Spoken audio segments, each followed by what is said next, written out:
Nightly News. I want to welcome you to the first presidential debate.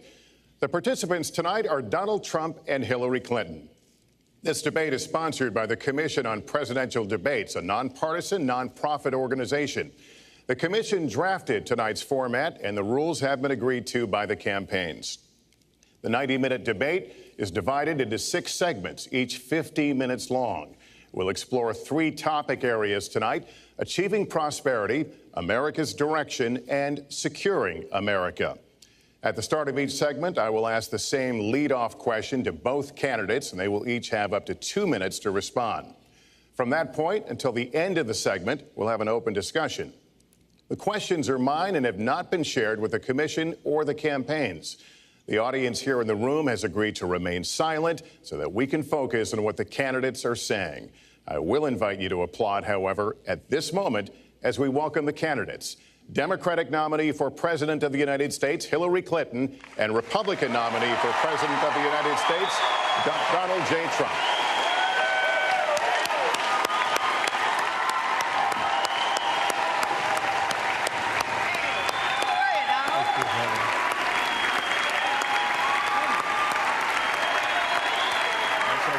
Good luck to you. Mr. Trump, good luck to you.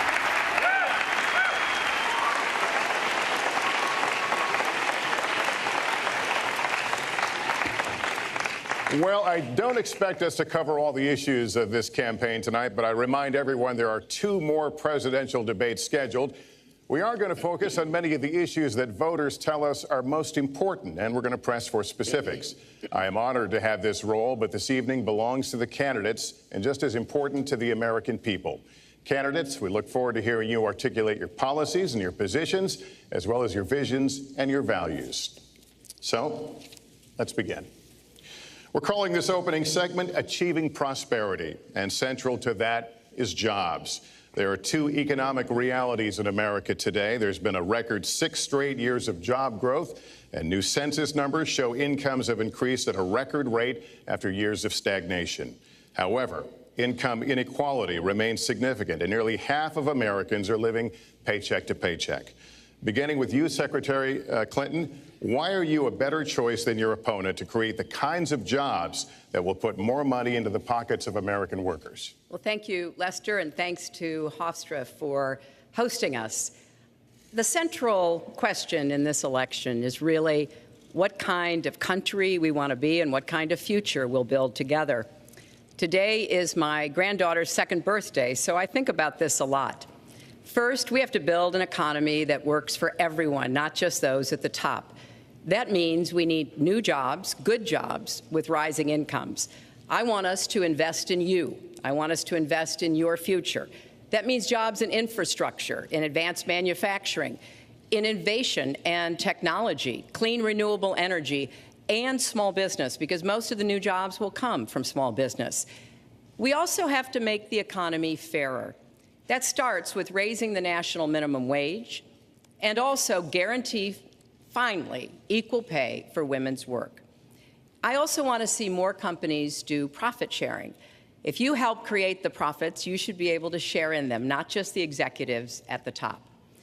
And I want us to do more to support people who are struggling to balance family and work. I've heard from so many of you about the difficult choices you face and the stresses that you're under. So let's have paid family leave, earned sick days. Let's be sure we have affordable child care and debt-free college. How are we going to do it? We're going to do it by having the wealthy pay their fair share and close the corporate loopholes. Finally, we tonight are on the stage together, Donald Trump and I. Donald, it's good to be with you. We're going to have a debate where we are talking about the important issues facing our country. You have to judge us. Who can shoulder the immense, awesome responsibilities of the presidency? Who can put into action the plans that will make your life better? I hope that I will be able to earn your vote on November 8th. Secretary Clinton, thank you. Mr. Trump, the same question to you. It's about putting money, more money, into the pockets of American workers. You have up to 2 minutes. Thank you, Lester. Our jobs are fleeing the country. They're going to Mexico. They're going to many other countries. You look at what China is doing to our country in terms of making our product. They're devaluing their currency, and there's nobody in our government to fight them. And we have a very good fight, and we have a winning fight, because they're using our country as a piggy bank to rebuild China, and many other countries are doing the same thing. So we're losing our good jobs, so many of them. When you look at what's happening in Mexico, a friend of mine who builds plants said it's the eighth wonder of the world. They're building some of the biggest plants anywhere in the world, some of the most sophisticated, some of the best plants. With the United States, as he said, not so much. So Ford is leaving. You see that, their small car division leaving. Thousands of jobs, leaving Michigan, leaving Ohio. They're all leaving, and we can't allow it to happen anymore. As far as child care is concerned and so many other things, I think Hillary and I agree on that. We probably disagree a little bit as to numbers and amounts and what we're going to do, but perhaps we'll be talking about that later. But we have to stop our jobs from being stolen from us. We have to stop our companies from leaving the United States, and with it, firing all of their people. All you have to do is take a look at Carrier Air Conditioning in Indianapolis. They fired 1,400 people. They're going to Mexico. So many, hundreds and hundreds of companies are doing this. We cannot let it happen. Under my plan, I'll be reducing taxes tremendously, from 35% to 15% for companies, small and big businesses. That's going to be a job creator like we haven't seen since Ronald Reagan. It's going to be a beautiful thing to watch. Companies will come, they will build, they will expand, new companies will start, and I look very, very much forward to doing it. We have to renegotiate our trade deals, and we have to stop these countries from stealing our companies and our jobs. Secretary Clinton, would you like to respond? Well, I think that trade is an important issue. Of course, we are 5% of the world's population. We have to trade with the other 95%. And we need to have smart, fair trade deals. We also, though, need to have a tax system that rewards work and not just financial transactions. And the kind of plan that Donald has put forth would be trickle-down economics all over again. In fact, it would be the most extreme version, the biggest tax cuts for the top percent of the people in this country than we've ever had. I call it trumped-up trickle-down, because that's exactly what it would be. That is not how we grow the economy. We just have a different view about what's best for growing the economy, how we make investments that will actually produce jobs and rising incomes. I think we come at it from somewhat different perspectives. I understand that. You know, Donald was very fortunate in his life, and that's all to his benefit. He started his business with $14 million borrowed from his father, and he really believes that the more you help wealthy people, the better off we'll be, and that everything will work out from there. I don't buy that. I have a different experience. My father was a small businessman. He worked really hard. He printed drapery fabrics on long tables where he pulled out those fabrics and he went down with a silk screen and dumped the paint in and took the squeegee and kept going.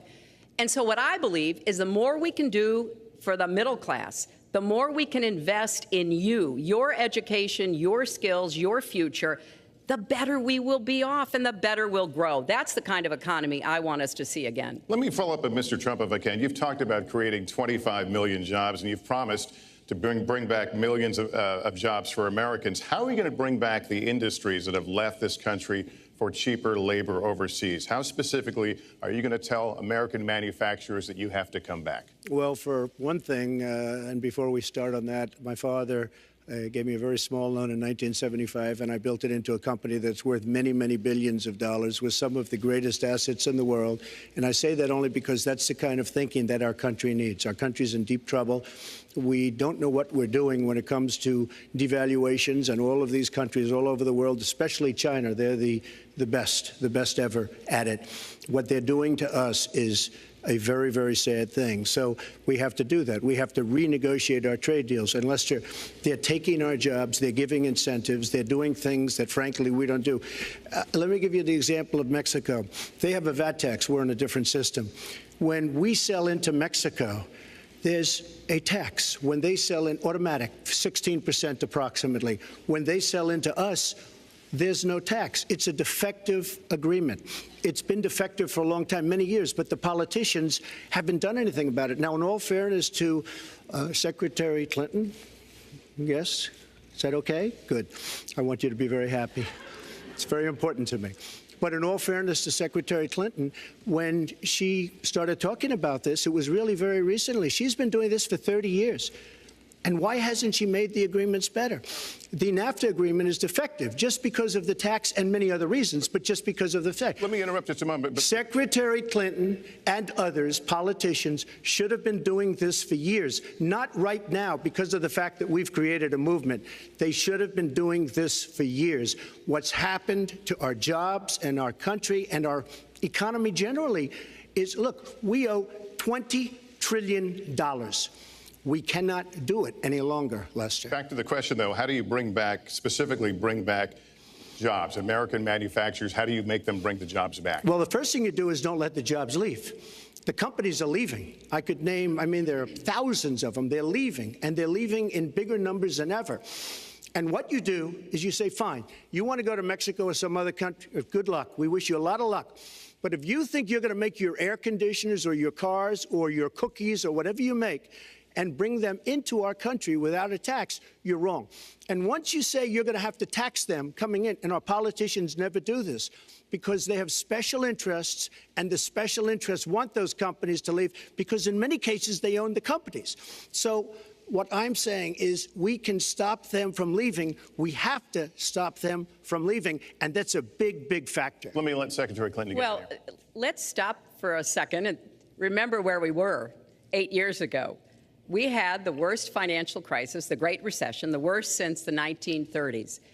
That was in large part because of tax policies that slashed taxes on the wealthy, failed to invest in the middle class, took their eyes off of Wall Street, and created a perfect storm. In fact, Donald was one of the people who rooted for the housing crisis. He said back in 2006, gee, I hope it does collapse because then I can go in and buy some and make some money. Well, it did collapse. That's called business, by the way. 9 million people lost their jobs. 5 million people lost their homes, and $13 trillion in family wealth was wiped out. Now, we have come back from that abyss, and it has not been easy. So we're now on the precipice of having a potentially much better economy. But the last thing we need to do is to go back to the policies that failed us in the first place.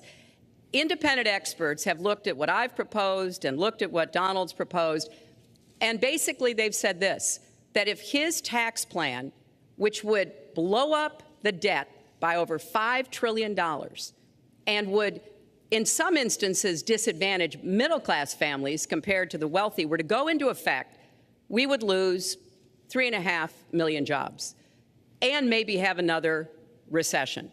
They've looked at my plans and they've said, okay, if we can do this, and I intend to get it done, we will have 10 million more new jobs because we will be making investments where we can grow the economy. Take clean energy. Some country is going to be the clean energy superpower of the 21st century.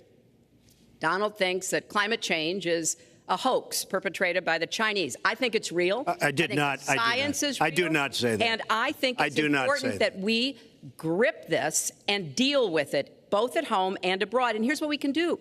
We can deploy 500 million more solar panels. We can have enough clean energy to power every home. We can build a new modern electric grid. That's a lot of jobs. That's a lot of new economic activity. So I've tried to be very specific about what we can and should do, and I am determined that we're going to get the economy really moving again, building on the progress we've made over the last 8 years, but never going back to what got us in trouble in the first place. Mr. Trump. She talks about solar panels. We invested in a solar company, our country. That was a disaster. They lost plenty of money on that one. Now, look, I'm a great believer in all forms of energy, but we're putting a lot of people out of work. Our energy policies are a disaster. Our country is losing so much in terms of energy, in terms of paying off our debt. You can't do what you're looking to do with $20 trillion in debt. The Obama administration, from the time they've come in, is over 230 years worth of debt, and he's topped it. He's doubled it in a course of almost 8 years, 7.5 years to be semi-exact. So I will tell you this, we have to do a much better job at keeping our jobs. And we have to do a much better job at giving companies incentive to build new companies or to expand, because they're not doing it. And all you have to do is look at Michigan and look at Ohio and look at all of these places where so many of their jobs and their companies are just leaving. They're gone. And Hillary, I just ask you this. You've been doing this for 30 years. Why are you just thinking about these solutions right now? For 30 years you've been doing it, and now you're just starting to think of solutions. Well, actually, I will bring back jobs. You can't bring back jobs. Well, actually, I have thought about this quite a bit. Yeah, for 30 years. I have, well, not quite that long. I think my husband did a pretty good job in the 1990s. I think a lot about what worked and how we can make it work again. Well, he approved 3 million NAFTA. new jobs, He approved a balanced NAFTA, budget, which is the single worst trade deal ever approved in this country. Incomes went up for everybody. Manufacturing jobs went up also in the 1990s, if we're actually going to look at the facts. When I was in the Senate, I had a number of trade deals that came before me, and I held them all to the same test. Will they create jobs in America? Will they raise incomes in America? And are they good for our national security? Some of them I voted for. The biggest one, a multinational one known as CAFTA, I voted against. And because I hold the same standards as I look at all of these trade deals. But let's not assume that trade is the only challenge we have in the economy. I think it is a part of it, and I've said what I'm going to do. I'm going to have a special prosecutor. We're going to enforce the trade deals we have, and we're going to hold people accountable. When I was Secretary of State, we actually increased American exports globally 30%. We increased them to China 50%. So I know how to really work to get new jobs and to get exports that help to create more new jobs. Well, you haven't done it in 30 years or 26 years. Well, any number you I've want to been do. a senator, You Donald, haven't done it. And you haven't I done have it. been a And Secretary of State, and I have Your done husband signed a lot. NAFTA, which was one of the worst things that ever happened Well, to the that's your manufacturing opinion. industry. That is your You go to opinion. New England, you go to Ohio, Pennsylvania, you go anywhere you want, Secretary Clinton, and you will see devastation where manufacturing is down 30, 40, sometimes 50%. NAFTA is the worst trade deal maybe ever signed anywhere, but certainly ever signed in this country. And now you want to approve Trans-Pacific Partnership. You were totally in favor of it. Then you heard what I was saying, how bad it is, and you said, I can't win that debate. But you know that if you did win, you would approve that, and that will be almost as bad as NAFTA. Nothing will ever top NAFTA. That is just not accurate. I was against it once it was finally negotiated and the terms were laid out. I wrote about that in... You called it the gold standard. Well, I hope... You called it the gold standard of trade deals. You said it's the finest deal you've ever seen. No. And then you heard what I said about it, and all of a sudden you were against it. Well, Donald, I know you live in your own reality, but that is not the facts. The facts are, I did say I hoped it would be a good deal, but when it was negotiated, which I was not responsible for, I concluded it wasn't. I wrote about that. So is it President Obama's fault? Is it President Obama's fault? Even announced. Look, there Secretary, are different, is it President Obama's fault? There are because he's pushing it. There are different views about what's good for our country, our economy, and our leadership in the world. And I think it's important to look at what we need to do to get the economy going again. That's why I said new jobs with rising incomes, investments, not in more tax cuts that would add $5 trillion to the debt. But you have no plan. Oh, I do. Secretary, in fact, you I have no plan. A book about it. It's called Stronger Together. You can pick it up tomorrow. That's about all you... Folks, at the bookstore or at an airport near you. We're going to move to... But it's because I see this. We need to have strong growth, fair growth, sustained growth.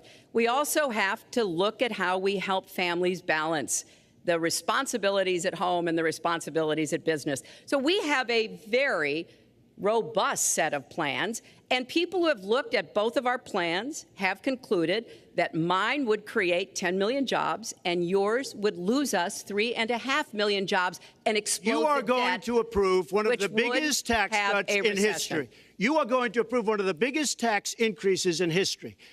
you are going to drive business out. Your regulations are a disaster, and you're going to increase regulations all over the place. And by the way, my tax cut is the biggest since Ronald Reagan. I'm very proud of it.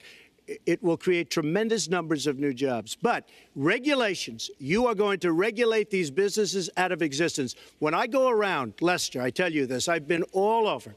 And when I go around, despite the tax cut, the things that businesses and people like the most is the fact that I'm cutting regulation. You have regulations on top of regulations, and new companies cannot form, and old companies are going out of business, and you want to increase the regulations and make them even worse. I'm going to cut regulations, but I'm going to cut taxes big league, and you're going to raise taxes big league. End of story. Let me get you to pause right there, because we're going to move into the next segment. We're going to talk taxes. That can't be left Please to stand. Take 30 seconds. And then we're I going to go kind on. of assumed that there would be a lot of these charges and claims.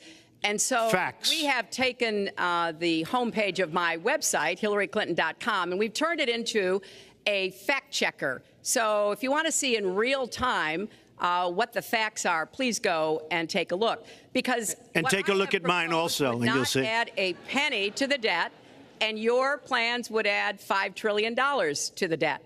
What I have proposed would cut regulations and streamline them for small businesses. What I have proposed would be paid for by raising taxes on the wealthy, because they have made all the gains in the economy.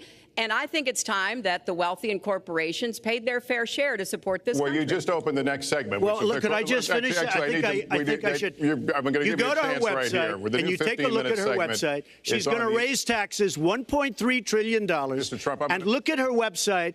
You know what? It's no different than this. She's telling us how to fight ISIS. Just go to her website. She tells you how to fight ISIS on her website. I don't think General Douglas MacArthur would like that too much. The next segment, we're continuing the subject of... Well, at least I have a plan to fight ISIS. No, you're telling the enemy everything you want to do. No, we're not. See, you're telling the enemy everything you want to do. No wonder you've been fighting. No wonder you've been fighting ISIS your entire adult life. Folks, go to the fact checkers. Get to work. You are unpacking a lot here, and we're still on the issue of achieving prosperity. And I want to talk about taxes. The fundamental difference between the two of you concerns the wealthy. Secretary Clinton, you're calling for a tax increase in the wealthiest Americans. I'd like you to further defend that. And Mr. Trump, you're calling for tax cuts for the wealthy. I'd like you to defend that. And this next 2-minute answer goes to you, Mr. Trump. Well, I'm really calling for major jobs, because the wealthy are going to create tremendous jobs. They're going to expand their companies. They're going to do a tremendous job. I'm getting rid of the carried interest provision. And if you really look, it's not a tax. It's really not a great thing for the wealthy. It's a great thing for the middle class. It's a great thing for companies to expand. And when these people are going to put billions and billions of dollars into companies, and when they're going to bring $2.5 trillion back from overseas, where they can't bring the money back because politicians like Secretary Clinton won't allow them to bring the money back because the taxes are so onerous and the bureaucratic red tape. So what is so bad? So what they're doing is they're leaving our country, and they're, believe it or not, leaving because taxes are too high and because some of them have lots of money outside of our country. And instead of bringing it back and putting the money to work because they can't work out a deal to, and everybody agrees it should be brought back. Instead of that, they're leaving our country to get their money because they can't bring their money back into our country because of bureaucratic red tape, because they can't get together, because we have a president that can't sit them around a table and get them to approve something. And here's the thing. Republicans and Democrats agree that this should be done. $2.5 trillion. I happen to think it's double that. It's probably $5 trillion that we can't bring into our country, Lester. And with a little leadership, you'd get it in here very quickly, and it could be put to use on the inner cities and lots of other things, and it would be beautiful. But we have no leadership. And honestly, that starts with Secretary Clinton. All right, you have 2 minutes on the same question to defend tax increases on the wealthiest Americans, Secretary Clinton. I have a feeling that by the end of this evening, I'm going to be blamed for everything that's ever happened. Why not? Why not? Yeah, why not? Just join the debate by saying more crazy things. Now, Let me say there's nothing crazy about not letting our companies bring their money back into their country. This is Secretary Clinton's 2 minutes, please. Yeah, well, let's start the clock again, Lester. We've looked at your tax proposals. I don't see changes in the corporate tax rates or the kinds of proposals you're referring to that would cause the repatriation, bringing back of money that's stranded overseas. I happen to support that. I happen to support that in a way that will actually work to our benefit. But when I look at what you have proposed, you have what is called now the Trump loophole, because it would so advantage you and the business you do.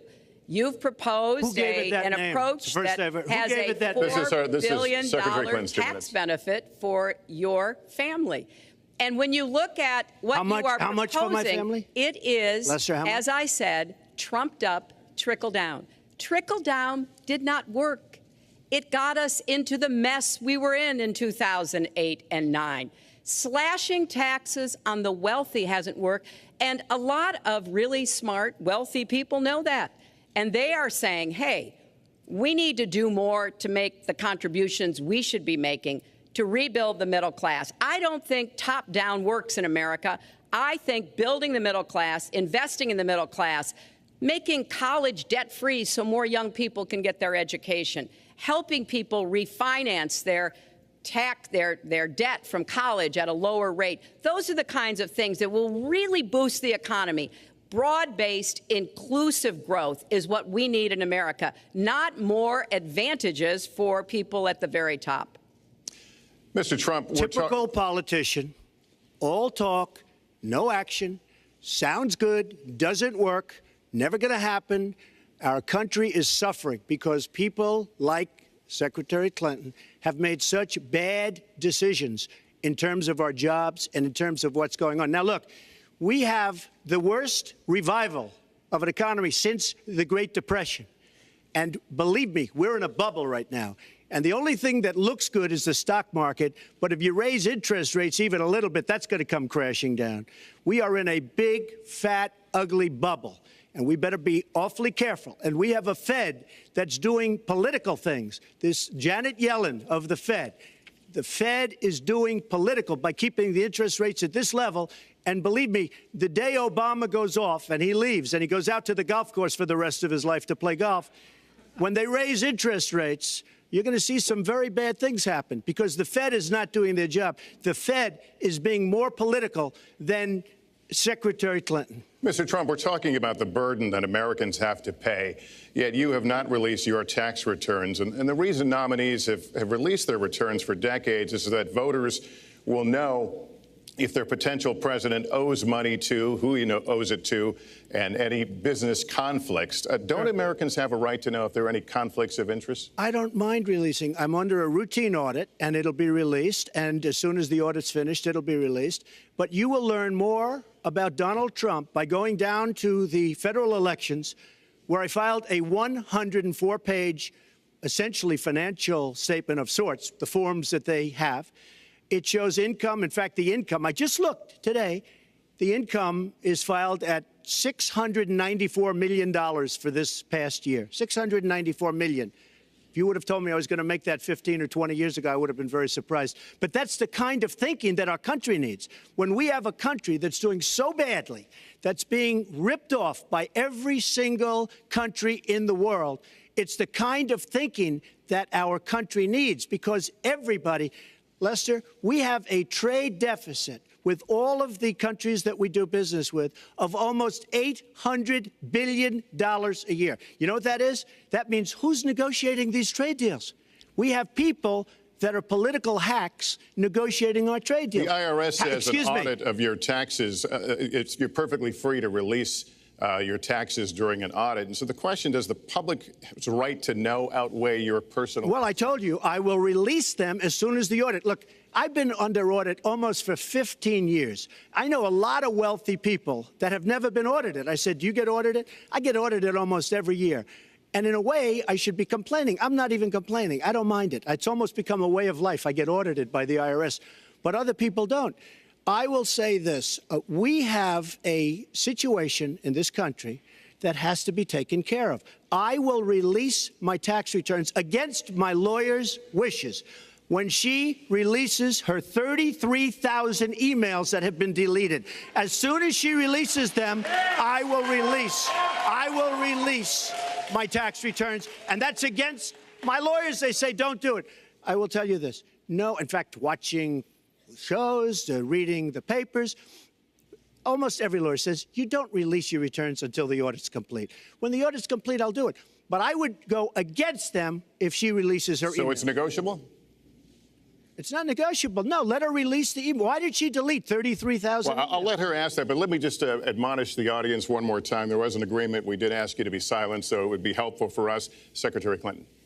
Well, I think you've just seen another example of bait and switch here. For 40 years, everyone running for president has released their tax returns. You can go and see nearly, I think, 39, 40 years of our tax returns, but everyone has done it. We know the IRS has made clear there is no prohibition on releasing it when you're under audit. So you've got to ask yourself, why won't he release his tax returns? And I think there may be a couple of reasons. First, maybe he's not as rich as he says he is. Second, maybe he's not as charitable as he claims to be.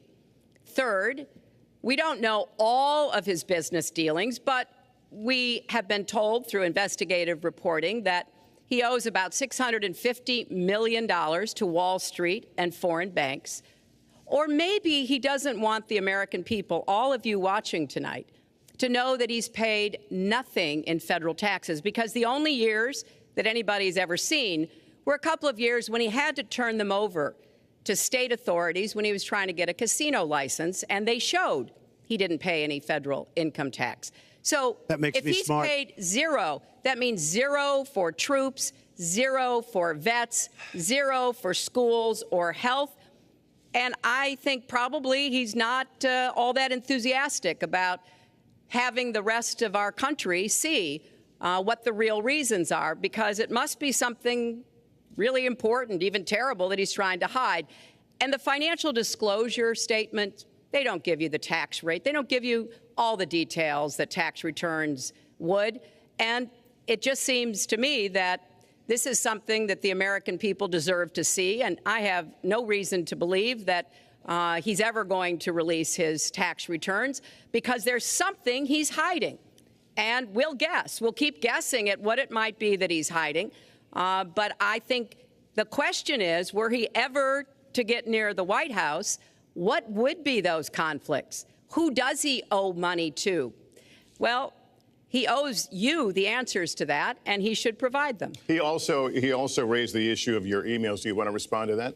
I do. You know, I made a mistake using a private email. That's for sure. And if I had to do it over again, I would obviously do it differently. But I'm not going to make any excuses. It was a mistake, and I take responsibility for that. Mr. Trump? That was more than a mistake. That was done purposely, okay? That was not a mistake. That was done purposely. When you have your staff taking the Fifth Amendment, taking the Fifth so they're not prosecuted, when you have the man that set up the illegal server taking the Fifth, I think it's disgraceful. And believe me, this country thinks it's disgraceful. It really thinks it's disgraceful also. As far as my tax returns, you don't learn that much from tax returns, that I can tell you. You learn a lot from financial disclosure, and you should go down and take a look at that. The other thing, I'm extremely underleveraged. The report that said 650, which, by the way, a lot of friends of mine that know my business said, boy, that's really not a lot of money. It's not a lot of money relative to what I had. The buildings that were in question, they said in the same report, which was actually, it wasn't even a bad story, to be honest with you, but the buildings are worth $3.9 billion. And the 650 isn't even on that. But it's not 650. It's much less than that. But I could give you a list of banks. I would, if that would help you, I would give you a list of banks. These are very fine institutions, very fine banks. I could do that very quickly. I am very underleveraged. I have a great company. I have a tremendous income. And the reason I say that is not in a braggadocious way. It's because it's about time that this country had somebody running it that has an idea about money. When we have $20 trillion in debt, and our country's a mess. You know, it's one thing to have $20 trillion in debt, and our roads are good, and our bridges are good, and everything's in great shape. Our airports are like from a third world country. You land at LaGuardia, you land at Kennedy, you land at LAX, you land at Newark, and you come in from Dubai and Qatar, and you see these incredible, you come in from China, you see these incredible airports, and you land, we've become a third world country. So the worst of all things has happened. We owe $20 trillion, and we're a mess. We haven't even started. And we've spent $6 trillion in the Middle East, according to a report that I just saw, whether it's 6 or 5, but it looks like it's 6. $6 trillion in the Middle East. We could have rebuilt our country twice, and it's really a shame. And it's politicians like Secretary Clinton that have caused this problem. Our country has tremendous problems. We're a debtor nation, we're a serious debtor nation, and we have a country that needs new roads, new tunnels, new bridges, new airports, new schools, new hospitals. And we don't have the money because it's been squandered on so many of your ideas. Let you and respond, maybe and we'll move to our because next. you haven't paid any federal income tax for a lot of years. And the other thing I think is important. It would be squandered too, believe me. If your main claim to be president of the United States is your business, then I think we should talk about that. You know, your campaign manager said that you built a lot of businesses on the backs of little guys. And indeed, I have met a lot of the people who were stiffed by you and your businesses, Donald. I've met dishwashers, painters, architects, glass installers, marble installers, drapery installers, like my dad was, who you refused to pay when they finished the work that you asked them to do. We have an architect in the audience who designed one of your clubhouses at one of your golf courses. It's a beautiful facility. It immediately was put to use, and you wouldn't pay what the man needed to be paid, what he was charging you. Maybe he didn't do a good job, and I was unsatisfied with his work, which our country should do too. The thousands of people that you have stiffed over the course of your business not deserve some kind of apology from someone who has taken their labor, taken the goods that they produced, and then refused to pay them? I can only say that I'm certainly relieved that my late father never did business with you. He provided a good middle-class life for us, but the people he worked for, he expected the bargain to be kept on both sides. And when we talk about your business, you've taken business bankruptcy 6 times. There are a lot of great business people that have never taken bankruptcy once. You call yourself the king of debt. You talk about leverage. You even at one time suggested that you would try to negotiate down the national debt of the United States. Well, sometimes there's not a direct transfer of skills from business to government, but sometimes what happened in business would be really bad for government. Let's let Mr. And Trump we need to be very clear about that. Look, it's all words. It's all sound bites. I built an unbelievable company, some of the greatest assets anywhere in the world, real estate assets anywhere in the world, beyond the United States, in Europe, lots of different places. It's an unbelievable company. But on occasion, 4 times, we used certain laws that are there. And when Secretary Clinton talks about people that didn't get paid, first of all, they did get paid a lot, but taking advantage of the laws of the nation. Now, if you want to change the laws, you've been there a long time, change the laws. But I take advantage of the laws of the nation because I'm running a company. My obligation right now is to do well for myself, my family, my employees, for my companies. And that's what I do. But what she doesn't say is the tens of thousands of people that are unbelievably happy and that love me. I'll give you an example. We're just opening up on Pennsylvania Avenue, right next to the White House. So if I don't get there one way, I'm going to get to Pennsylvania Avenue another. But we're opening the old post office. Under budget, ahead of schedule, saved tremendous money. I'm a year ahead of schedule. And that's what this country should be doing. We build roads and they cost 2 and 3 and 4 times what they're supposed to cost. We buy products for our military and they come in at costs that are so far above what they were supposed to be because we don't have people that know what they're doing. When we look at the budget is bad to a large extent because we have people that have no idea as to what to do and how to buy. The Trump International is way under budget and way ahead of schedule, and we should be able to do that for our country. Well, we're well behind schedule, so I want to move to our next segment. We move into our next segment talking about America's direction, and let's start by talking about race. The share of Americans who say race relations are bad in this country is the highest it's been in decades, much of it amplified by shootings of African Americans by police, as we've seen recently in Charlotte and Tulsa.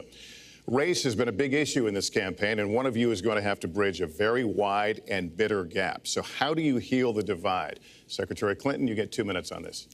Well, you're right. Race remains a significant challenge in our country. Unfortunately, race still determines too much, often determines where people live, determines what kind of education in their public schools they can get, and yes, it determines how they're treated in the criminal justice system. We've just seen those 2 tragic examples in both Tulsa and Charlotte. And we've got to do several things at the same time. We have to restore trust between communities and the police. We have to work to make sure that our police are using the best training, the best techniques, that they're well prepared to use force only when necessary. Everyone should be respected by the law, and everyone should respect the law. Right now, that's not the case in a lot of our neighborhoods. So I have, ever since the first day of my campaign, called for criminal justice reform. I've laid out a platform that I think would begin to remedy some of the problems we have in the criminal justice system.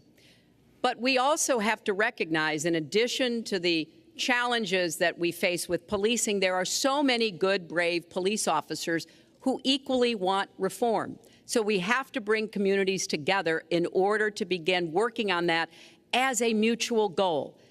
And we've got to get guns out of the hands of people who should not have them. The gun epidemic is the leading cause of death of young African American men, more than the next 9 causes put together. So we have to do 2 things, as I said. We have to restore trust. We have to work with the police. We have to make sure they respect the communities and the communities respect them. And we have to tackle the plague of gun violence, which is a big contributor to a lot of the problems that we're seeing today. All right, Mr. Trump, you have 2 minutes. How do you heal the divide? Well, first of all, Secretary Clinton doesn't want to use a couple of words, and that's law and order. And we need law and order. If we don't have it, we're not going to have a country. And when I look at what's going on in Charlotte, a city I love, a city where I have investments, when I look at what's going on throughout various parts of our country, whether it's, I can just keep naming them all day long. We need law and order in our country. And I just got today, as you know, the endorsement of the Fraternal Order of Police. We just came in. We have endorsements from, I think, almost every police group, a large percentage of them in the United States. We have a situation where we have our inner cities, African Americans, Hispanics, are living in hell because it's so dangerous. You walk down the street, you get shot. In Chicago, they've had thousands of shootings, thousands, since January 1st. Thousands of shootings. And I'm saying, where is this? Is this a war-torn country? What are we doing? And we have to stop the violence. We have to bring back law and order. In a place like Chicago, where thousands of people have been killed, thousands over the last number of years. In fact, almost 4,000 have been killed since Barack Obama became president. Almost 4,000 people in Chicago have been killed.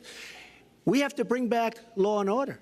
Now, whether or not in a place like Chicago you do stop and frisk, which worked very well, Mayor Giuliani is here, it worked very well in New York. It brought the crime rate way down. but you take the gun away from criminals that shouldn't be having it. We have gangs roaming the street, and in many cases, they're illegally here, illegal immigrants, and they have guns, and they shoot people.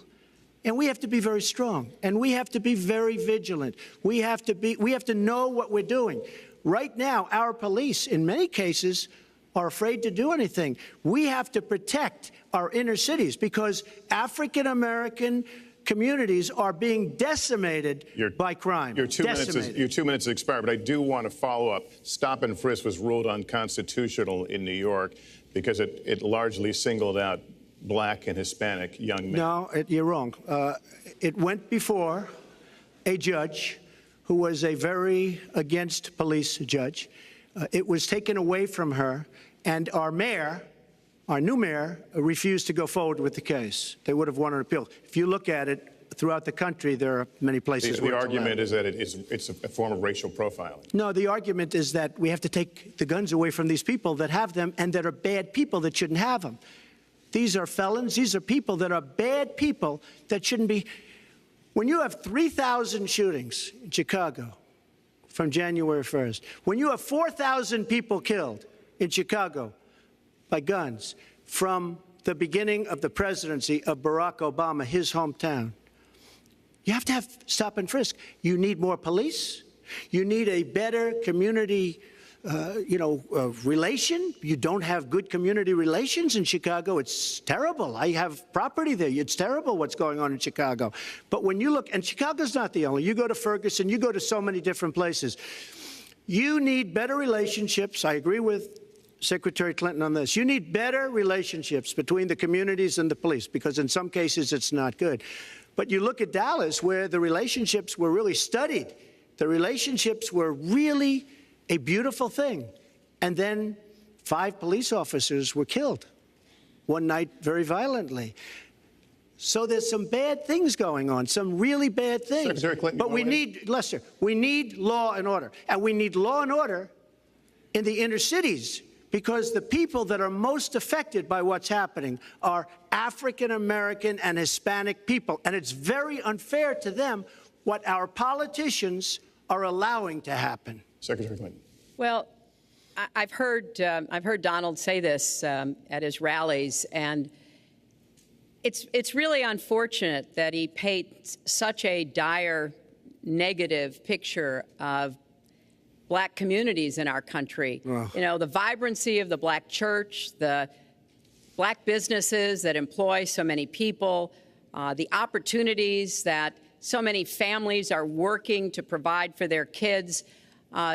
There's a lot that we should be proud of and we should be supporting and lifting up. But we do always have to make sure we keep people safe. There are the right ways of doing it, and then there are ways that are ineffective. Stop and frisk was found to be unconstitutional, and in part because it was ineffective. It did not do what it needed to do. Now, I believe in community policing, and in fact, violent crime is 1/2 of what it was in 1991. Property crime is down 40%. We just don't want to see it creep back up. We've had 25 years of very good cooperation, but there were some problems, some unintended consequences. Too many young African-American and Latino men ended up in jail for nonviolent offenses, and it's just a fact that if you're a young African-American man and you do the same thing as a young white man, you are more likely to be arrested, charged, convicted, and incarcerated. So we've got to address the systemic racism in our criminal justice system. We cannot just say law and order. We have to say we have to come forward with a plan that is going to divert people from the criminal justice system, deal with mandatory minimum sentences, which have put too many people away for too long for doing too little. We need to have more second chance programs. I'm glad that we're ending private prisons in the federal system. I want to see them ended in the state system. You shouldn't have a profit motivation to fill prison cells with young Americans. So there are some positive ways we can work on this. And I believe strongly that common sense gun safety measures would assist us right now. And this is something Donald has supported along with the gun lobby. Right now, we've got too many military-style weapons on the streets. In a lot of places, our police are outgunned. We need comprehensive background checks, and we need to keep guns out of the hands of those who will do harm. And we finally need to pass a prohibition on anyone who's on the terrorist watch list from being able to buy a gun in our country. If you're too dangerous to fly, you are too dangerous to buy a gun. So there are things we can do, and we ought to do it in a bipartisan way. Secretary Clinton, last week you said we've got to do everything possible to improve policing, to go right at implicit bias. Do you believe that police are implicitly biased against black people? Lester, I think implicit bias is a problem for everyone, not just police. I think, unfortunately, too many of us in our great country jump to conclusions about each other. And therefore, I think we need all of us to be asking hard questions about, why am I feeling this way? But when it comes to policing, since it can have literally fatal consequences, I have said in my first budget we would put money into that budget to help us deal with implicit bias by retraining a lot of our police officers. I've met with a group of very distinguished, experienced police chiefs a few weeks ago. They admit it's an issue. They've got a lot of concerns. Mental health is one of the biggest concerns because now police are having to handle a lot of really difficult mental health problems on the street. They want support. They want more training. They want more assistance. And I think the federal government could be in a position where we would offer and provide that. I'd like to respond. Please. First of all, I agree, and a lot of people, even within my own party, want to give certain rights to people on watch lists and no-fly lists. I agree with you. When a person is on a watch list or a no-fly list, and I have the endorsement of the NRA, which I'm very proud of. These are very, very good people, and they're protecting the Second Amendment. But I think we have to look very strongly at no-fly lists and watch lists. And when people are on there, even if they shouldn't be on there, we'll help them. We'll help them legally. We'll help them get off. But I tend to agree with that quite strongly. I do want to bring up the fact that you were the one that brought up the word super predator about young black youth. And that's a term that I think was it's been horribly met, as you know. I think you've apologized for it. But I think it was a terrible thing to say. And when it comes to stop and frisk, you're talking about taking guns away. Well, I'm talking about taking guns away from gangs and people that use them. And I really don't think you disagree with me on this, if you want to know the truth. I think maybe there's a political reason why you can't say it, but I really don't believe. In New York City, stop and frisk, we had 2,200 murders, and stop and frisk brought it down to 500 murders. 500 murders is a lot of murders. Hard to believe. 500 is like supposed to be good. But we went from 2,200 to 500, and it was continued on by Mayor Bloomberg, and it was terminated by current mayor. But stop and frisk had a tremendous impact on the safety of New York City, tremendous beyond belief. So when you say it has no impact, it really did. It had a very, very big impact. Well, it's also fair to say, if we're going to talk about mayors, that under the current mayor, crime has continued to drop, including murders. So there is... You're wrong. No, I'm not. Murders are up. All right, you check. New York has done an excellent job, and I give credit. I give credit across the board, going back to mayors, to police chiefs, because it has worked, and other communities need to come together to do what will work as well. Look, one murder is too many, but it is important that we learn about what has been effective and not go to things that sound good that really did not have the kind of impact that we would want. Who disagrees with keeping neighborhoods safe? But let's also add, no one should disagree about respecting the rights of young men who live in those neighborhoods. And so we need to do a better job of working again with the communities, faith communities, business communities, as well as the police, to try to deal with this problem. This conversation is about race, and so, Mr. Trump, I have to ask you. But I'd like to just respond, if I might. Please, 20 seconds. I'd just like to respond. Please respond, then I've got to follow up. Look, the African-American community has been let down by our politicians. They talk good around election time, like right now. And after the election, they said, see you later, I'll see you in 4 years. The African-American community, look, the community within the inner cities has been so badly treated. They've been abused and used in order to get votes by Democrat politicians, because that's what it is. They've controlled these communities for up to 100 years. Mr. Trump, let me... Unbroken. And I will tell you, you look at the inner cities, and I just left Detroit, and I just left Philadelphia, and I just, you know, you've seen me. I've been all over the place. You decided to stay home, and that's okay. But I will tell you, I've been all over, and I've met some of the greatest people I'll ever meet within these communities, and they are very, very upset with what their politicians have told them and what their politicians have done. Mr. Trump, I think Donald just criticized me for preparing for this debate. And yes, I did. And you know what else I prepared for? I prepared to be president. And I think that's a good thing. Mr. Trump, for 5 years, you perpetuated a false claim that the nation's first black president was not a natural-born citizen. You questioned his legitimacy. In the last couple of weeks, you acknowledged what most Americans have accepted for years. The president was born in the United States. Can you tell us what took you so long? I'll tell you just very simple to say. Sidney Blumenthal works for the campaign and very close friend of Secretary Clinton. And her campaign manager, Patty Doyle, went to, during the campaign, her campaign against President Obama, fought very hard. And you can go look it up and you can check it out. And if you look at CNN this past week, Patty Solis Doyle was on Wolf Blitzer saying that this happened. Blumenthal sent McClatchy, highly respected reporter at McClatchy, to Kenya to find out about it. They were pressing it very hard. She failed to get the birth certificate. When I got involved, I didn't fail.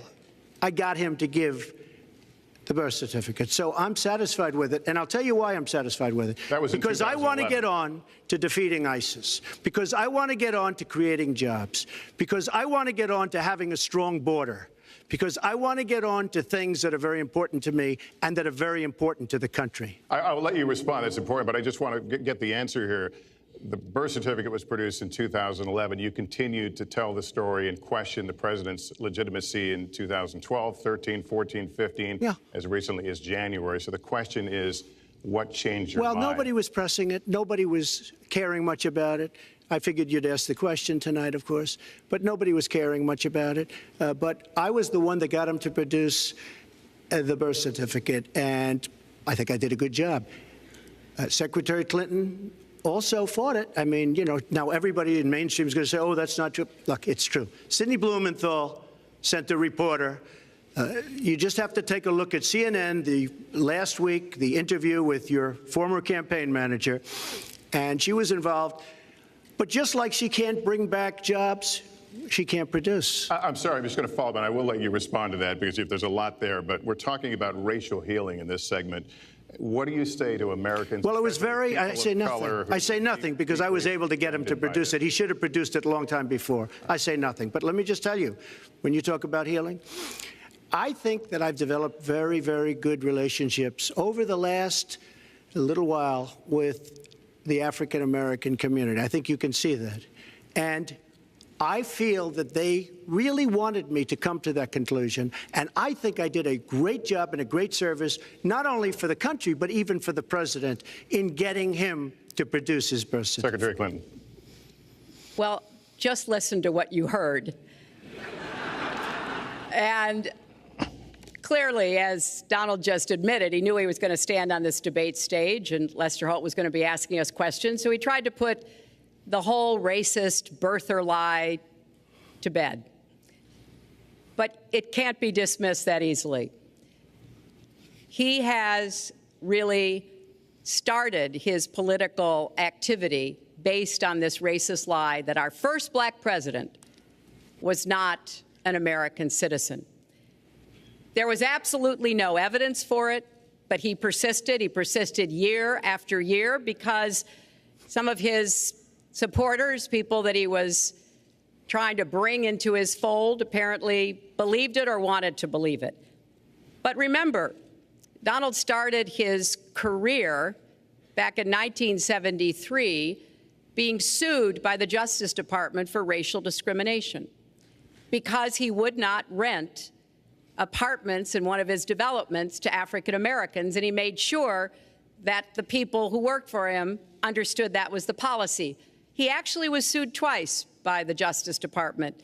So he has a long record of engaging in racist behavior.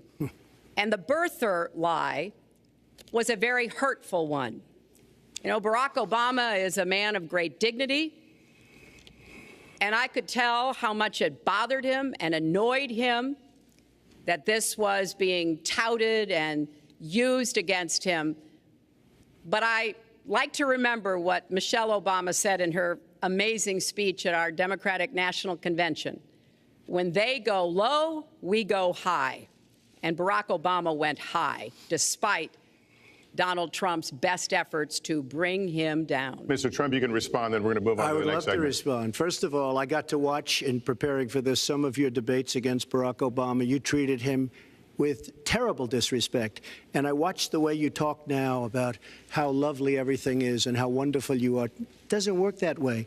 You were after him. You were trying to. You even sent out, or your campaign sent out, pictures of him in a certain garb, very famous pictures. I don't think you can deny that.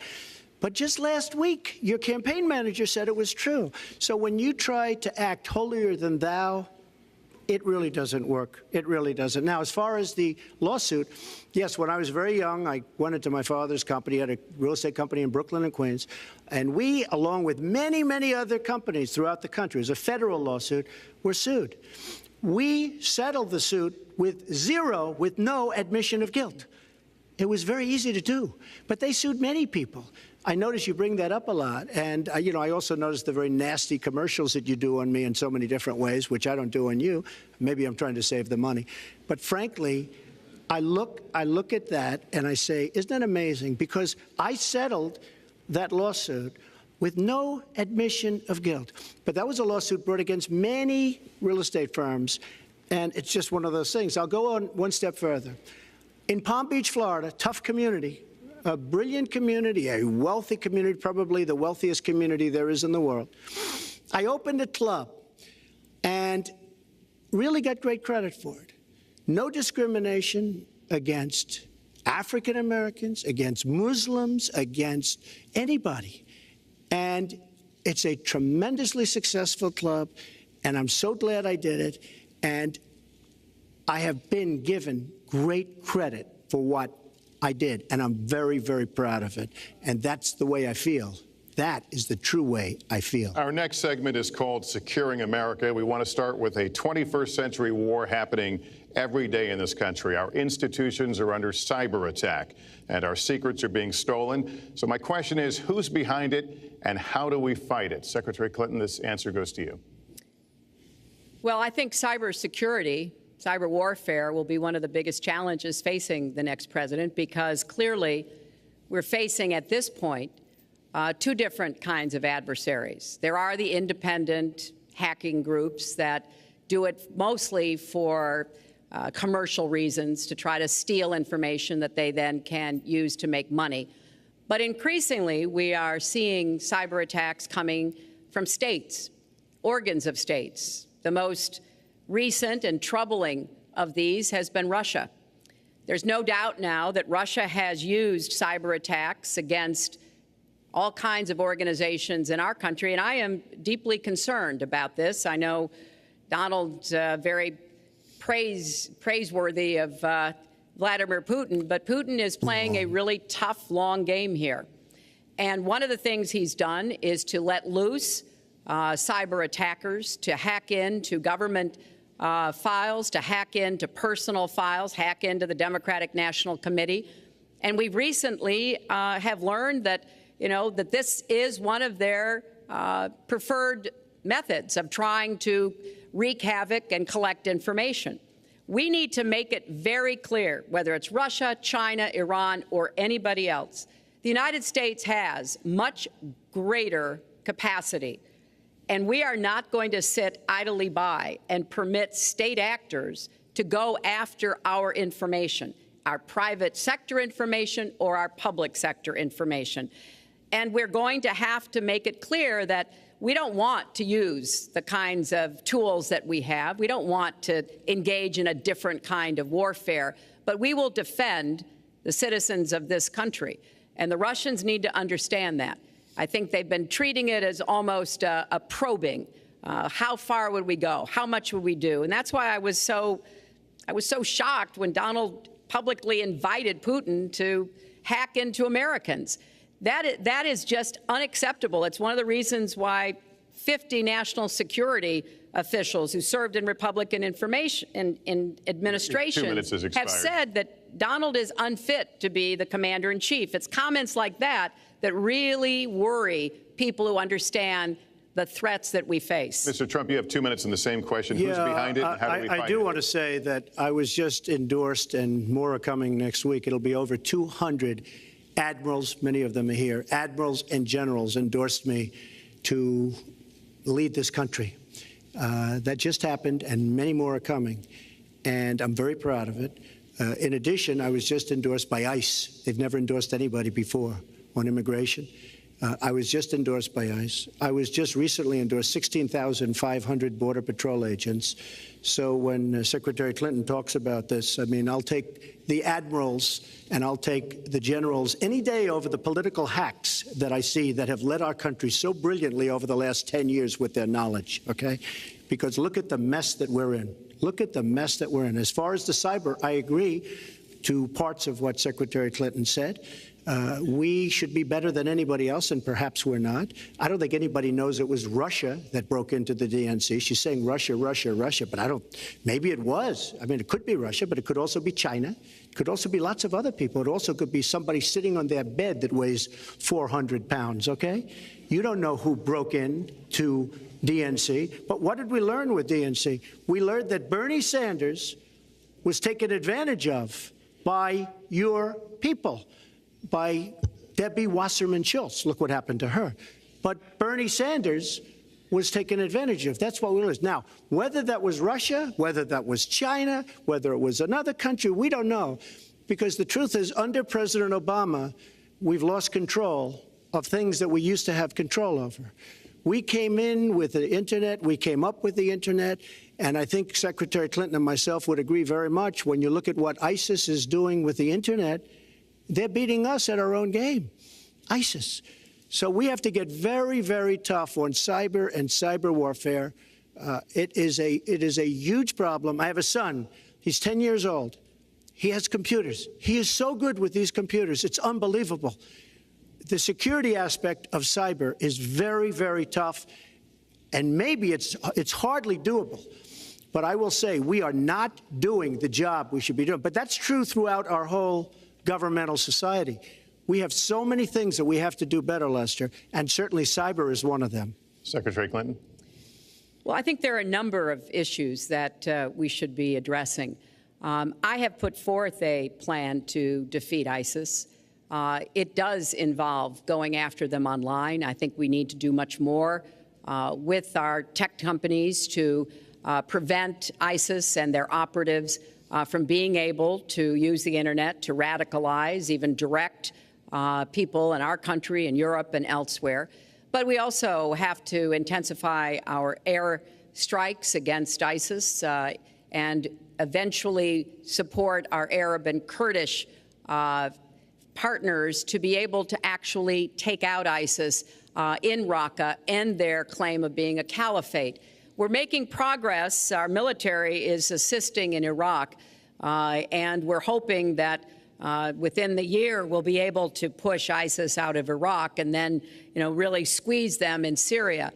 But we have to be cognizant of the fact that they've had foreign fighters coming to volunteer for them, foreign money, foreign weapons. So we have to make this the top priority, and I would also do everything possible to take out their leadership.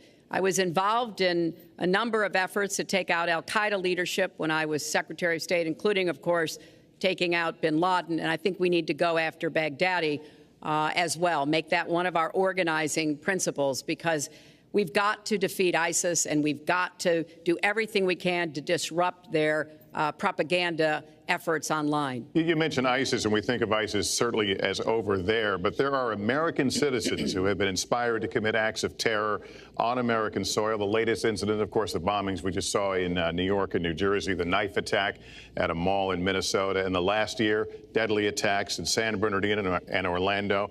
I'll ask this to both of you. Tell us specifically how you would prevent homegrown attacks by American citizens, Mr. Trump. Well, first I have to say one thing, very important. Secretary Clinton is talking about taking out ISIS. We will take out ISIS.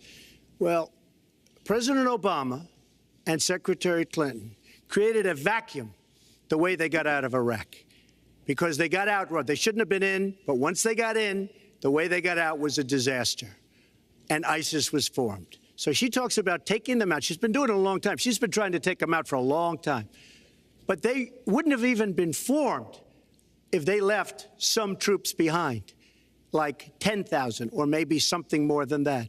And then you wouldn't have had them. Or, as I've been saying for a long time, and I think you'll agree because I said it to you once, had we taken the oil, and we should have taken the oil, ISIS would not have been able to form either, because the oil was their primary source of income. And now they have the oil all over the place, including the oil, a lot of the oil in Libya, which was another one of her disasters. Secretary Clinton. Well, I hope the fact checkers are turning up the volume and really working hard. Donald supported the invasion of Iraq. Wrong. That is absolutely wrong. Proved over and over again. Wrong. He actually advocated for the actions we took in Libya and urged that Gaddafi be taken out after actually doing some business with him one time. But the larger point, he says this constantly, is George W. Bush made the agreement about when American troops would leave Iraq, not Barack Obama. And the only way that American troops could have stayed in Iraq is to get an agreement from the then Iraqi government that would have protected our troops. And the Iraqi government would not give that. But let's talk about the question you asked, Lester. The question you asked is, what do we do here in the United States? That's the most important part of this. How do we prevent attacks? How do we protect our people? And I think we've got to have an intelligence surge where we are looking for every scrap of information.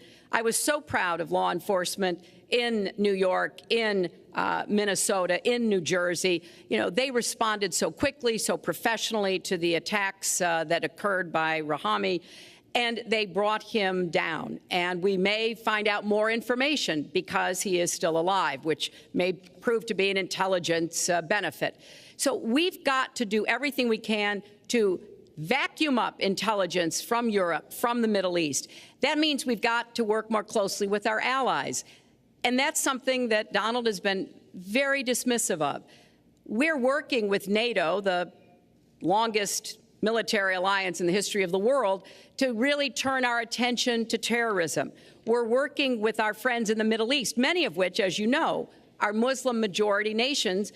Donald has consistently insulted Muslims abroad, Muslims at home, when we need to be cooperating with Muslim nations and with the American Muslim community. They're on the front lines. They can provide information to us that we might not get anywhere else. They need to have close working cooperation with law enforcement in these communities, not be alienated and pushed away, as some of Donald's rhetoric, unfortunately, has led to. Mr. Well, I'd have to respond. Please respond. The Secretary said very strongly about working with. We've been working with them for many years. And we have the greatest mess anyone's ever seen. You look at the Middle East, it's a total mess, under your direction to a large extent. But you look at the Middle East, you started the Iran deal. That's another beauty, where you have a country that was ready to fall. I mean, they were doing so badly. They were choking on the sanctions, and now they're going to be actually probably a major power at some point pretty soon, the way they're going. But when you look at NATO, I was asked on a major show, what do you think of NATO? And you have to understand, I'm a business person. I did really well, but I have common sense. And I said, well, I'll tell you, I haven't given lots of thought to NATO, but two things. Number one, the 28 countries of NATO, many of them aren't paying their fair share. Number two, and that bothers me because we should be, yes, we're defending them, and they should at least be paying us what they're supposed to be paying by treaty and contract. And number two, I said, and very strongly, NATO could be obsolete because, and I was very strong on this, and it was actually covered very accurately in the New York Times, which is unusual for the New York Times, to be honest. But I said they do not focus on terror. And I was very strong, and I said it numerous times. And about 4 months ago, I read on the front page of the Wall Street Journal that NATO is opening up a major terror division. And I think that's great. And I think we should get, because we pay approximately 73% of the cost of NATO. It's a lot of money to protect other people. But I'm all for NATO.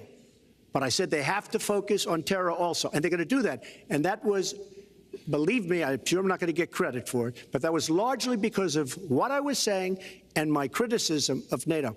I think we have to get NATO to go into the Middle East with us, in addition to surrounding nations, and we have to knock the hell out of ISIS, and we have to do it fast.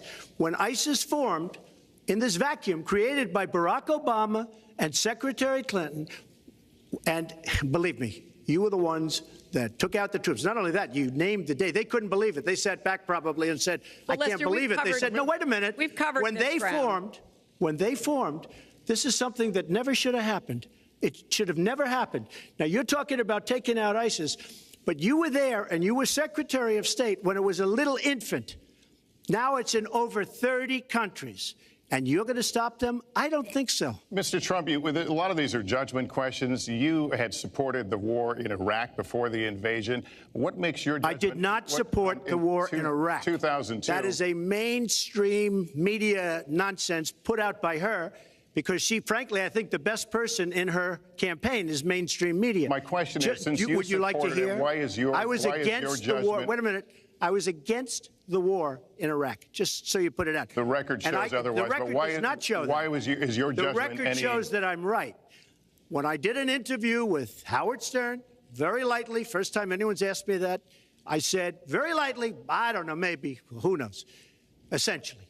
I then did an interview with Neil Cavuto. We talked about the economy is more important. I then spoke to Sean Hannity, which everybody refuses to call Sean Hannity. I had numerous conversations with Sean Hannity at Fox, and Sean Hannity said, and he called me the other day, and I spoke to him about it. He said, you were totally against the war, because he was for the war. Why is your judgment better than... And that was before the war started. Sean Hannity said very strongly to me and other people, he's willing to say, but nobody wants to call him, I was against the war. He said, you used to have fights with me because Sean was in favor of the war. And I understand that side also, not very much, because we should have never been there. But nobody called Sean Hannity. And then they did an article in a major magazine shortly after the war started, I think in '04, but they did an article which had me totally against the war in Iraq. And one of your compatriots said, you know, whether it was before or right after, Trump was definitely, because if you read this article, there's no doubt. But if somebody, and I'll ask the press, if somebody would call up Sean Hannity, this was before the war started, he and I used to have arguments about the war. I said it's a terrible and a stupid thing. It's going to destabilize the Middle East, and that's exactly what it's done. It's been a disaster. My reference was to what you had said in 2002, and my question was, why is your judgment any different than Mrs. Clinton? Well, I have much better judgment than she does. There's no question about that. I also have a much better temperament than she has. You know, I have a much better. She spent, let me tell you, she spent hundreds of millions of dollars on an advertising. You know, they get Madison Avenue into a room, they put names. Oh, temperament, let's go after. I think my strongest asset, maybe by far, is my temperament. I have a winning temperament. I know how to win. She does not know how to win. Clinton? Wait, the AFL-CIO the other day, behind the blue screen, I don't know who you were talking to, Secretary Clinton, but you were totally out of control. I said, there's a person with a temperament that's got a problem. Secretary Clinton. Woo, okay. Let's talk about two important issues that were briefly mentioned by Donald. First, NATO. You know, NATO as a military alliance has something called Article 5, and basically it says this: an attack on one is an attack on all. And do you know the only time it's ever been invoked?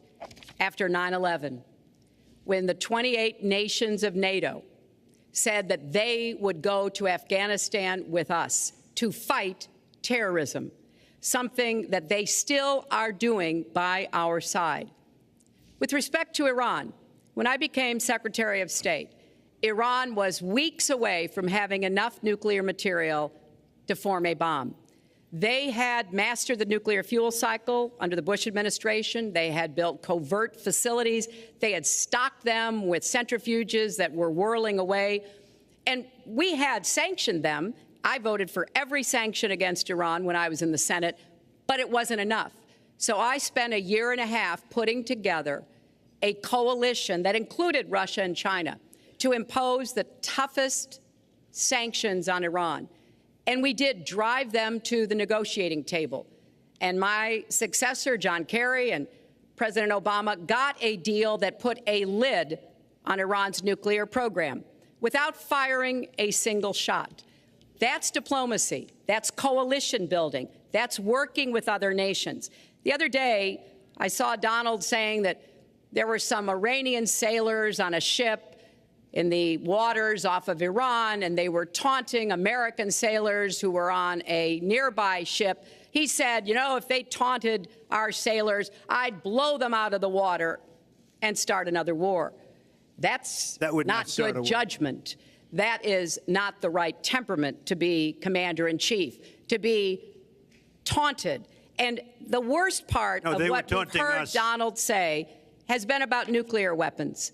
He has said repeatedly that he didn't care if other nations got nuclear weapons, Japan, South Korea, even Saudi Arabia.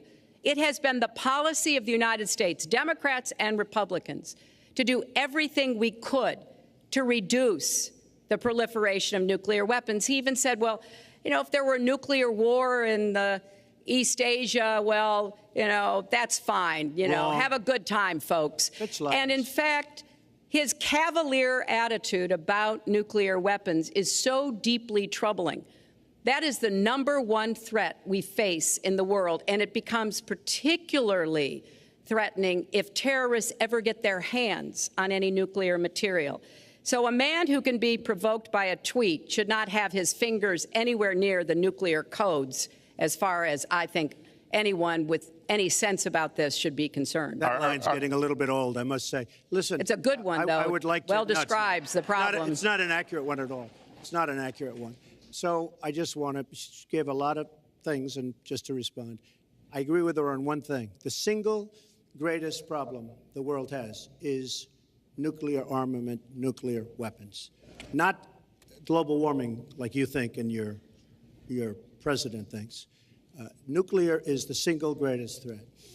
Just to go down the list, we defend Japan, we defend Germany, we defend South Korea, we defend Saudi Arabia, we defend countries. They do not pay us what they should be paying us because we are providing tremendous service and we're losing a fortune. That's why we're losing. We lose on everything. I say, who makes these? We lose on everything. Well, I said that it's very possible that if they don't pay a fair share, because this isn't 40 years ago where we could do what we're doing. We can't defend Japan, a behemoth selling us cars by the million. We need to move on. Wait, but it's very important. All I said was they may have to defend themselves or they have to help us out. We're a country that owes $20 trillion.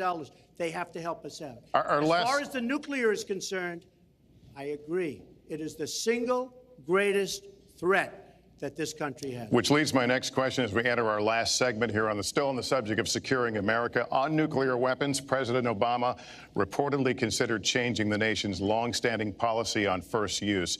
Do you support the current policy? Mr. Trump, you have 2 minutes on that. Well, I have to say that, for what Secretary Clinton was saying about nuclear with Russia, she's very cavalier in the way she talks about various countries. But Russia's been expanding. They have a much newer capability than we do. We have not been updating from the new standpoint. I looked the other night, I was seeing B-52s. They're old enough that your father, your grandfather could be flying them. We are not we are not keeping up with other countries. I would like everybody to end it, just get rid of it, but I would certainly not do first strike. I think that once the nuclear alternative happens, it's over. At the same time, we have to be prepared. I can't take anything off the table because you look at some of these countries, you look at North Korea, we're doing nothing there. China should solve that problem for us. China should go into North Korea. China is totally powerful as it relates to North Korea. And by the way, another one powerful is the worst deal I think I've ever seen negotiated that you started is the Iran deal. Iran is one of their biggest trading partners. Iran has power over North Korea. And when they made that horrible deal with Iran, they should have included the fact that they do something with respect to North Korea. And they should have done something with respect to Yemen and all these other places. And when asked to Secretary Kerry, why didn't you do that? Why didn't you add other things into the deal? One of the great giveaways of all time, including $400 million in cash. Nobody's ever seen that before. That turned out to be wrong. It was actually $1.7 billion in cash. Obviously, I guess, for the hostages, it certainly looks that way. So you say to yourself, why didn't they make the right deal? This is one of the worst deals ever made by any country in history. The deal with Iran will lead to nuclear problems. All they have to do is sit back 10 years, and they don't have to do much, and they're going to end up getting nuclear. I met with Bibi Netanyahu the other day. Believe me, he is not a happy camper. All right. Mrs. Clinton, Secretary Clinton, you have 2 minutes. Let me start by saying words matter. Words matter when you run for president, and they really matter when you are president. And I want to reassure our allies in Japan and South Korea and elsewhere that we have mutual defense treaties and we will honor them. It is essential that America's word be good. And so I know that this campaign has caused some questioning and some worries on the part of many leaders across the globe. I've talked with a number of them. But I want to, on behalf of myself and I think on behalf of a majority of the American people, say that, our word is good. It's also important that we look at the entire global situation. There's no doubt that we have other problems with Iran, but personally, I'd rather deal with the other problems having put that lid on their nuclear program than still to be facing that. And Donald never tells you what he would do. Would he have started a war? Would he have bombed Iran? If he's going to criticize a deal that has been very successful in giving us access to Iranian facilities that we never had before, then he should tell us what his alternative would be. But it's like his plan to defeat ISIS. He says it's a secret plan, but the only secret is that he has no plan. So we need to be more precise in how we talk about these issues. People around the world follow our presidential campaigns so closely, trying to get hints about what we will do. Can they rely on us? Are we going to lead the world with strength and in accordance with our values? That's what I intend to do. I intend to be a leader of our country that people can count on, both here at home and around the world, to make decisions that will further peace and prosperity, but also stand up to bullies, whether they're abroad or at home. We cannot let those who would try to destabilize the world, to interfere with American interests and security, to be given any opportunities at all. Is expired. Let's do one thing I'd like to say. Very quickly. I will go very quickly, but I will tell you that Hillary will tell you to go to her website and read all about how to defeat ISIS, which she could have defeated by never having it, get going in the first place. Right now, it's getting tougher and tougher to defeat them because they're in more and more places, more and more states, more and more nations. Mr. Trump. And it's a big problem. And as far as Japan is concerned, I want to help all of our allies. But we are losing billions and billions of dollars. We cannot be the policeman of the world. We cannot protect countries all over the world where they're not paying us what we need. We have just a few final questions. She doesn't say that because she's got no business ability. We need heart. We need a lot of things. But you have to have some basic ability.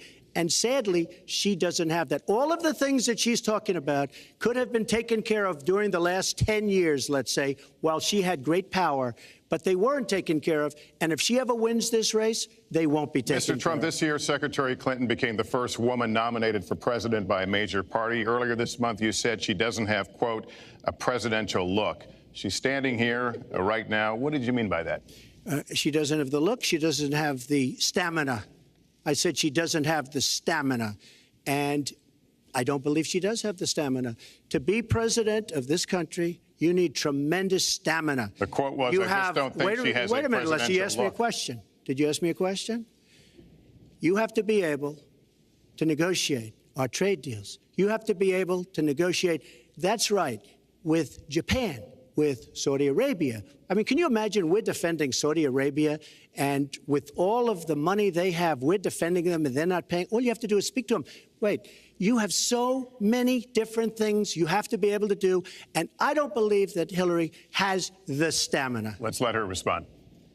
Well, as soon as he travels to 112 countries and negotiates a peace deal, a ceasefire, a release of dissidents, and the polls come in today, and with all of that money, over $200 million is spent, and I'm either winning or tied, and I've spent practically nothing. One of you will not win this election. So my final question to you tonight, are you willing to accept the outcome as the will of the voters? Secretary Clinton? Well, I support our democracy, and sometimes you win, sometimes you lose, but I certainly will support the outcome of this election. And I know Donald's trying very hard to plant doubts about it, but I hope the people out there understand this election's really up to you. It's not about us so much as it is about you and your families and the kind of country and future you want. So I sure hope you will get out and vote as though your future depended on it, because I think it does. Mr. Trump, very quickly, the same question. Will you accept the outcome as the will of the voters? I want to make America great again. We are a nation that is seriously troubled. We're losing our jobs. People are pouring into our country. The other day, we were deporting 800 people, and perhaps they passed the wrong button, they pressed the wrong button, or perhaps, worse than that, it was corruption. But these people that we were going to deport for good reason ended up becoming citizens. And it was 800, and now it turns out it might be 1,800, and they don't even know. Will you accept the outcome here's the story. I want to make America great again. I'm going to be able to do it. I don't believe Hillary will. The answer is, if she wins, I will absolutely support her. All right. Well, that is going to do it for us. That concludes our debate for this evening, a spirited one. We covered a lot of ground, not everything, as I suspected we would. The next presidential debates are scheduled for October 9th at Washington University in St. Louis and October 19th at the University of Nevada, Las Vegas. The conversation will continue. A reminder, the vice presidential debate is scheduled for October 4th at Longwood University in Farmville, Virginia. My thanks to Hillary Clinton and to Donald Trump and to Hofstra University for hosting us tonight. Good night, everyone.